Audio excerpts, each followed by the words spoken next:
Dios les bendiga, hermanos. Continuamos con el estudio de antropología, estudio que iniciamos ya hace unas semanas. Vamos a continuar el día de hoy haciendo un mini repaso de lo que hemos visto. Vimos la creación del hombre. El hombre fue creado inocente, impecable, y por causa de la desobediencia, pues el hombre perdió su inocencia y conoció el pecado, conoció la maldad.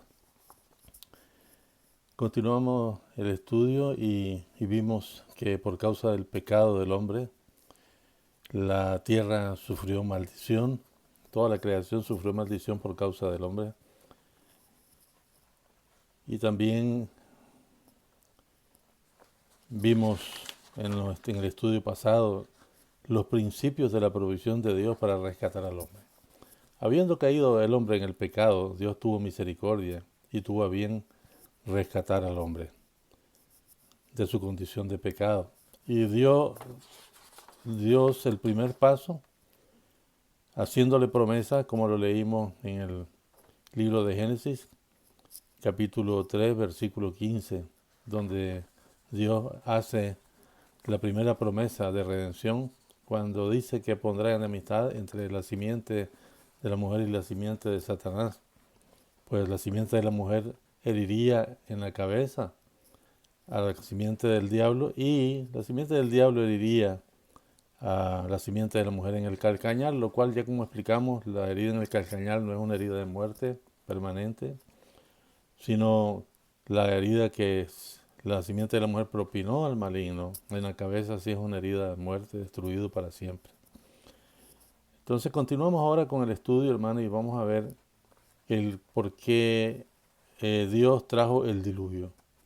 Dice la palabra del Señor que el hermano de Abel, Caín, tuvo envidia de su hermano por cuanto el sacrificio de Abel fue aceptado, porque reunía los requerimientos que Dios había establecido como un principio de poder cubrir sus pecados y tener comunión con Dios. Y si Caín invitó a su hermano a salir al campo y ya en el campo pues se lanzó contra él y le quitó la vida, lo mató. Fue el primer derramamiento de sangre humana que se dio en la tierra, el primer homicidio de un hermano contra su hermano. Y como consecuencia también del pecado, no solamente fue el homicidio que cometió Caín contra su hermano, sino que la tierra se llenó de violencia. Nosotros podemos leerlo en toda la lectura del Génesis, en los primeros capítulos. Y por causa de que se llenó de violencia, porque la violencia llegó a tal grado que llegó hasta la presencia del Señor, la condición de violencia que vivía la tierra en ese tiempo, la humanidad.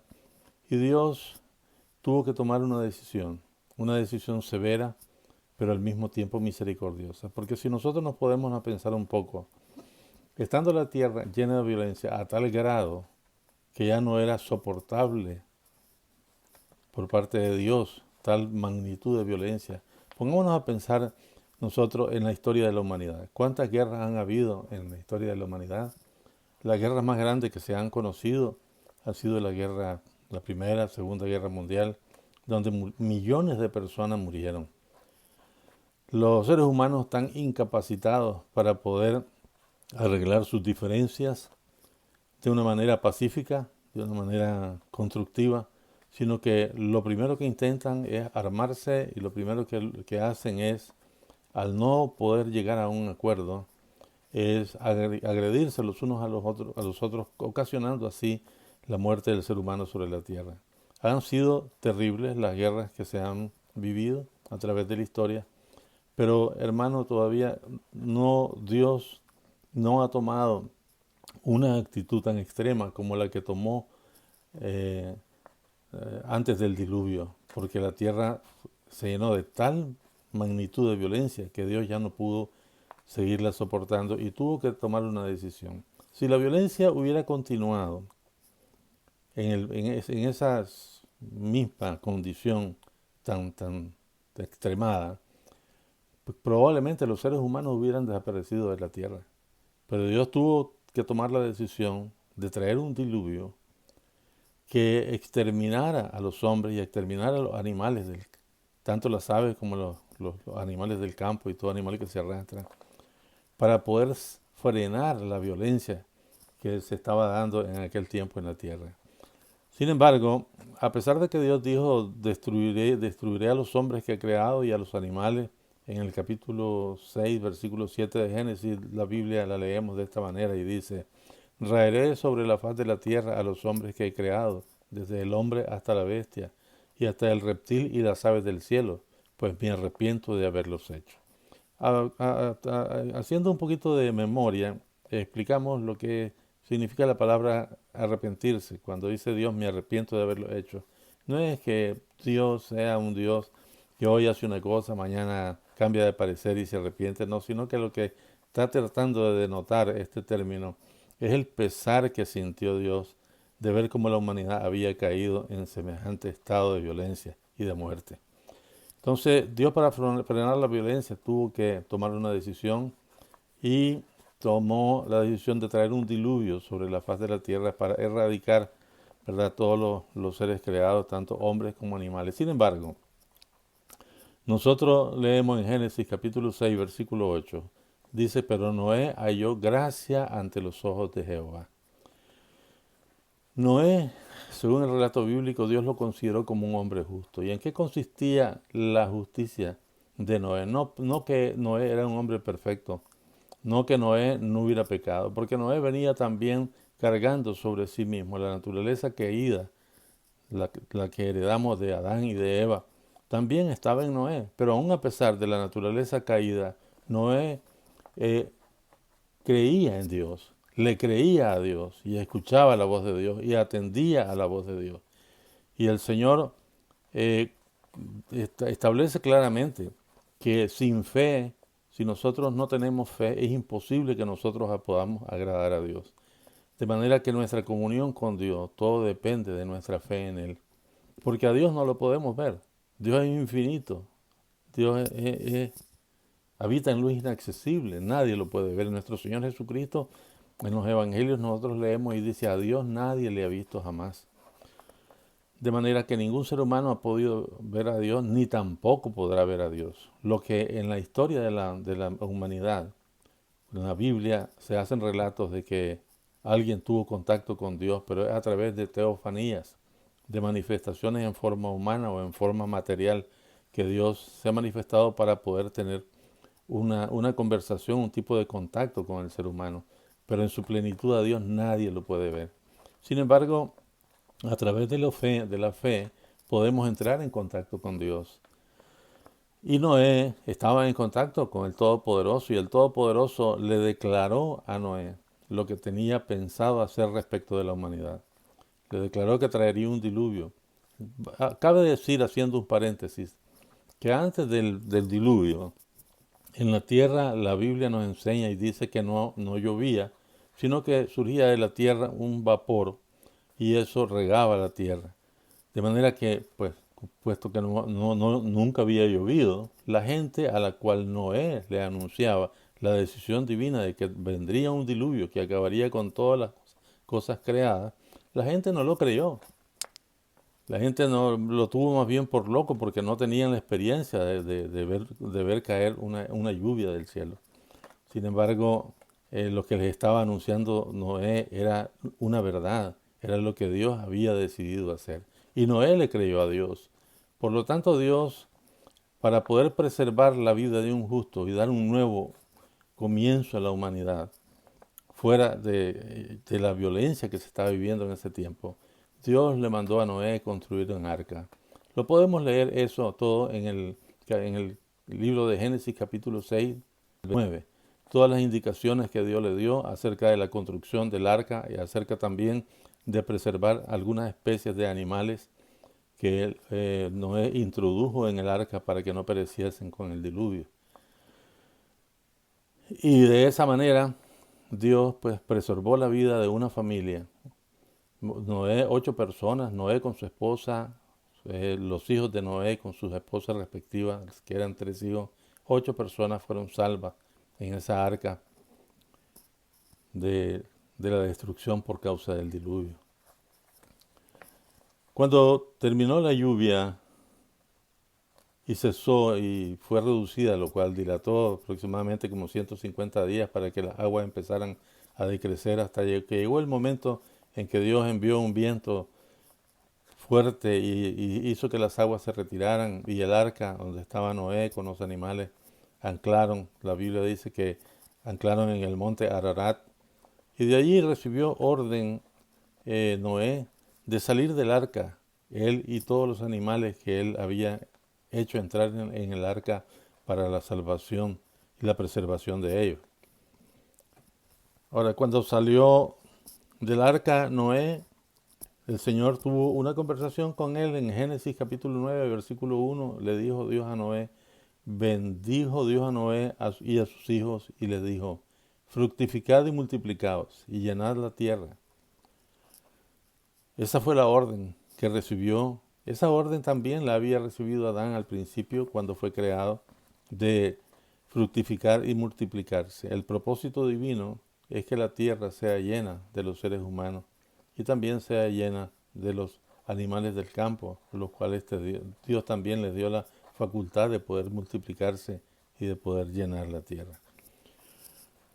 Ahora, una de las cosas que hemos de notar en este tiempo, dice que Dios cambió la conducta de los animales. Antes del diluvio, los animales no tenían temor de los hombres. Los animales vivían tranquilos, sin ningún miedo, sin ningún temor, porque no había agresión contra los animales tampoco, puesto que el hombre, el alimento del hombre era solamente cosas vegetales, plantas, raíces, frutas, semillas, y no se consumía la carne. Pero ya en Génesis, después del diluvio, cuando Noé sale del arca, el Señor le declara y le dice en Génesis capítulo 9, versículo 2, el temor y el miedo de vosotros estará sobre todo animal de la tierra y sobre toda ave de los cielos. En todo lo que se mueve sobre la tierra y en todos los peces del mar en vuestra mano son entregados. Dios le dio potestad al hombre para poder dominar toda la creación. De manera que también Dios le dio mandamiento al hombre. Antes de la creación, como decíamos, el hombre era vegetariano realmente, pero ya después de la creación, en el capítulo 9, versículo 3, Dios le dijo que podía comer de todo lo que vivía y se movía sobre la faz de la tierra. Se lo entregó para su sustento y para su mantenimiento. Entonces el hombre comenzó a ingerir, a comer, a alimentarse de la carne de los animales, lo cual hasta la fecha se practica. Algunas personas han entendido que el consumo de carne no es muy beneficioso, otras dicen que sí lo es. La verdad de las cosas es que Dios dio el mandato que podíamos consumirlo y es lícito poder consumir la carne de los animales. Y nuestro Señor Jesucristo, cuando estuvo aquí en la tierra, legitimando y purificando, dando por bueno todos los alimentos, dijo que todo lo que entra al hombre por la boca no lo contamina, sino lo que sale del corazón, haciendo limpio todos los alimentos.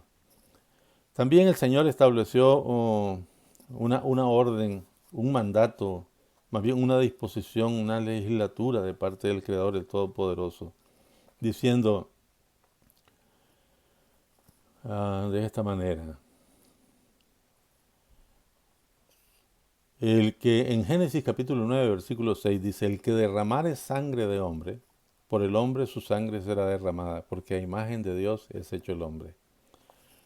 Esa disposición del Señor se ve también confirmada en la ley cuando Moisés dio la ley al pueblo de Israel. Era ojo por ojo y diente por diente. Aquel que mataba a un ser humano, otro ser humano tenía que matarlo a él.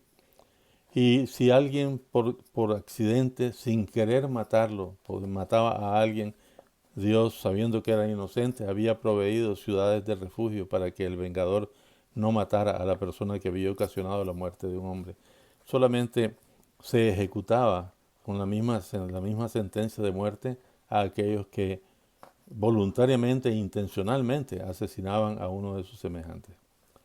Esto está considerado en la actualidad en ciertos lugares, ¿verdad? Que todavía existe la pena de muerte. En otros lugares no practican la pena de muerte, sino que solamente la privación de la libertad del individuo. Aunque esta disposición de parte de Dios no sale en ninguna parte de la Biblia que ha sido erradicada, que ha sido quitada, que ha sido anulada. Sin embargo, cuando nuestro Señor Jesucristo vino aquí a la tierra, nos enseña una disposición diferente. Que amemos a aquellos que nos hacen daño, que amemos a nuestros enemigos, que amemos y oremos por los que aún nos persiguen. Es un diferente tipo de conducta, pero para los que estamos en la fe en Jesucristo nuestro Señor. La gente que es incrédula y que no ha acogido a este nuevo pacto de gracia en Cristo nuestro Señor, pues tendrá que regirse por las disposiciones que han venido desde el principio de la creación y en especial esta disposición que Dios estableció a través de Noé y estableció también a través de Moisés en la ley. Ahora, sin embargo, a pesar de que Noé era un hombre justo y pues su familia seguía las directrices de su padre como caudillo de la familia, siempre el ser humano venía cargando esta naturaleza caída que heredó de Adán y de Eva.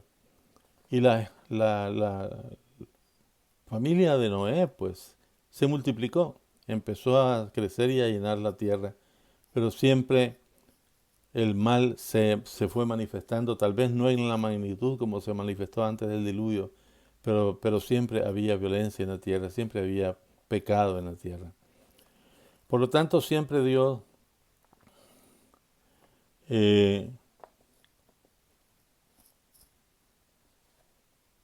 queriendo continuar con el plan de salvación del hombre, porque vamos a hacer un paréntesis y queremos decir una cosa, porque queremos volver a recalcar sobre que el propósito de este estudio es estudiar el origen del hombre, su creación, su caída y su restauración y su glorificación.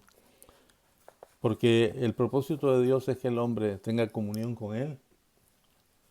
El propósito de Dios es que el hombre viva para siempre. El pecado, la desobediencia y el pecado que cometió nuestro primer padre, Adán y Eva, desobedeciendo a Dios de lo que Dios les había mandado, trae como consecuencia la muerte y trajo como consecuencia toda clase de dolor y violencia a la tierra. Pero Dios no va a permitir que su propósito sea frustrado.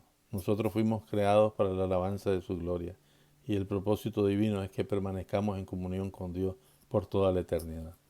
Por lo tanto, Dios en su misericordia continuó queriendo echar a andar su plan de salvación y vemos como siguiente paso divino, con miras a la salvación del hombre, que Dios encontró a un hombre llamado Abraham. Y en Génesis capítulo 12, versículo 1, dice así: pero Jehová había dicho a Abraham, vete de tu tierra y de tu parentela y de la casa de tu padre a la tierra que te mostraré. Este hombre, Abraham, tenía una relación con Dios. Ahora, la relación que tenía Abraham con Dios era una relación de fe. Y Dios, por lo tanto, se comunicaba con él y le da una orden de salir de en medio de su tierra y en medio de su parentela. Podemos nosotros imaginar la escena de Abraham. Abraham estaba bien acomodado, pues con su familia, con su padre, con sus hermanos y aún con su esposa, ¿verdad? Y era un hombre que había prosperado, tenía animales, tenía toda clase de bienes. Y sin embargo, Dios lo manda a salir de allí, del ambiente, de la casa de su padre, para ir a un lugar donde Abraham no tenía ni idea de dónde sería ni cómo sería el lugar donde Dios le estaba diciendo que fuera, que él se la mostraría. Sin embargo, Abraham le creyó a Dios.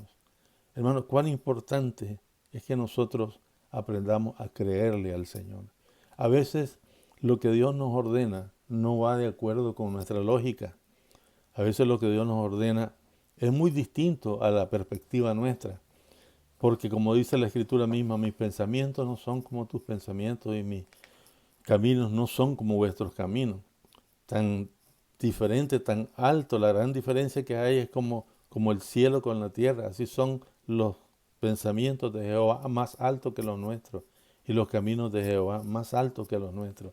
Por lo tanto, nosotros podemos poner toda nuestra fe, nuestra confianza y esperanza en un ser que fue capaz de crear todo el universo y todas las cosas que en el universo están, con su poder, con la palabra de su poder y con la infinita sabiduría de Dios.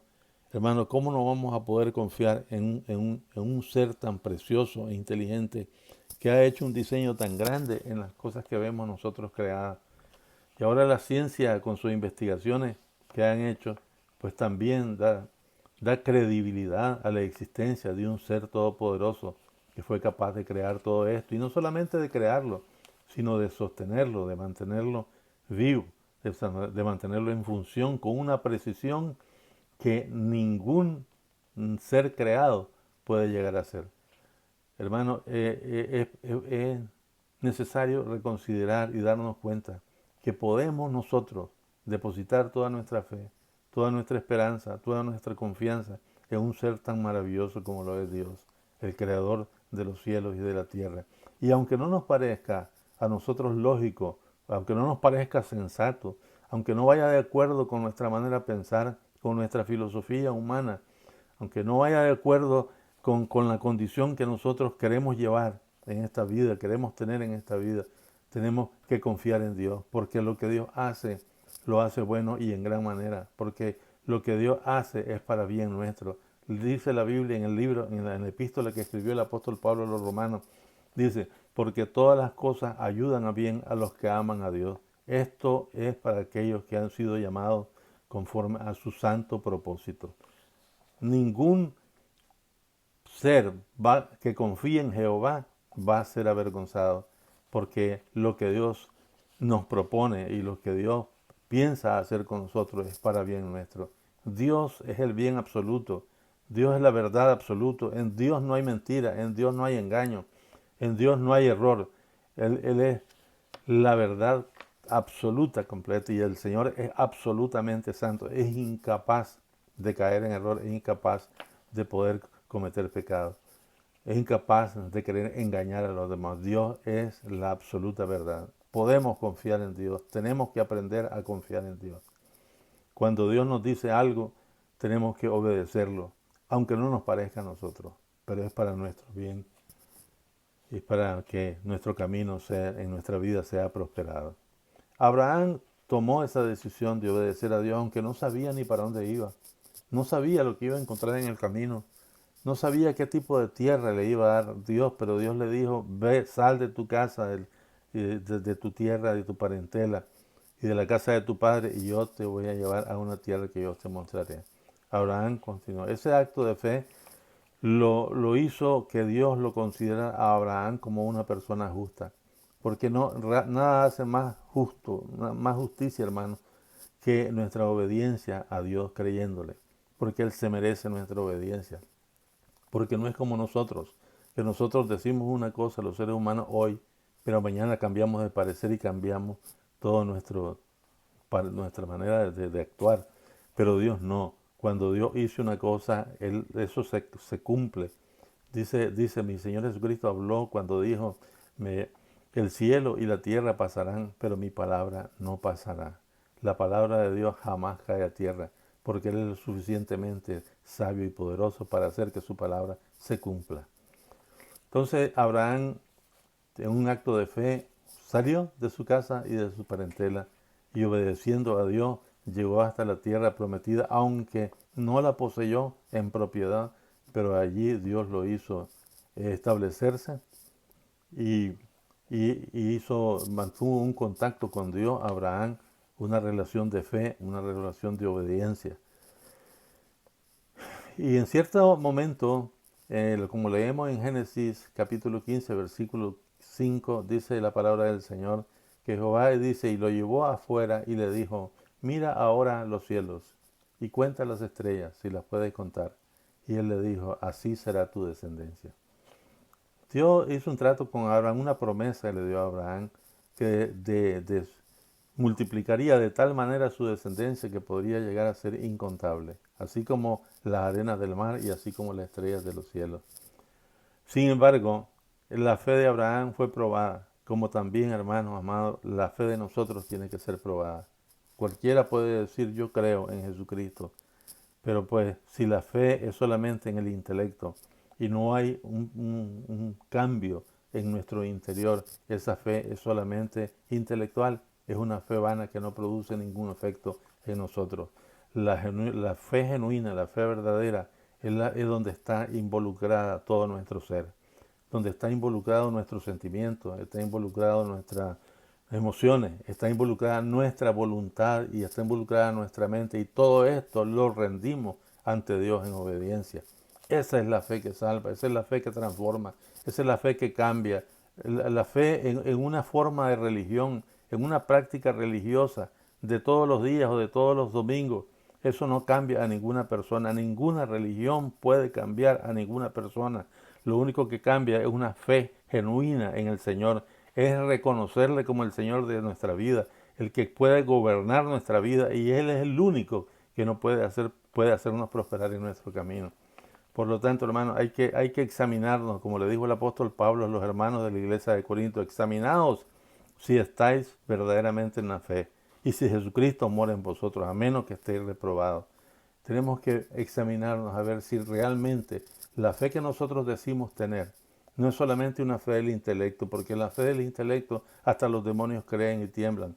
Pero la fe verdadera y genuina, la fe que salva y la fe que nos liga a Dios, nos liga a Cristo, es la fe en la que participa todo nuestro ser interior, nuestra alma. Como lo dijimos hace un momento, nuestros sentimientos, nuestras emociones, nuestra voluntad, la rendimos a Dios. Y podemos afirmar esto, hermano, con el ejemplo que nos dio nuestro Señor Jesucristo cuando ya estaba próximo a ser arrestado. Y dijo: Señor, si es posible que pase de mí esta copa sin que yo la tome, pero no se haga mi voluntad, sino la tuya. Tenemos que rendir nuestra voluntad a Dios. Hermano, el verdadero creyente es el que no es el que camina guiándose por sus propios pensamientos, por sus propios deseos, por su propia manera de razonar, por su propia filosofía, sino aquel que se guía y es guiado por el Espíritu Santo de Dios. Hermano, el verdadero creyente es el que obedece y tiene como Señor, el que rige nuestra conducta, el que gobierna nuestros actos, es el Señor, el Todopoderoso, a través de su Espíritu Santo. En este acto de fe hizo que Abraham fuese tenido como justo y también como amigo de Dios. ¿Quiere usted ser tenido como justo delante de Dios? Tenemos que depositar nuestra fe en Dios. Tenemos que obedecer todo lo que Dios nos manda en su palabra. Vamos a continuar con el estudio de esta eh, porción bíblica en la próxima sesión, puesto que el tiempo se nos venció, y vamos a continuarla en el siguiente estudio, en el siguiente tiempo. Dios me lo bendiga y Dios me lo guarde. Amén.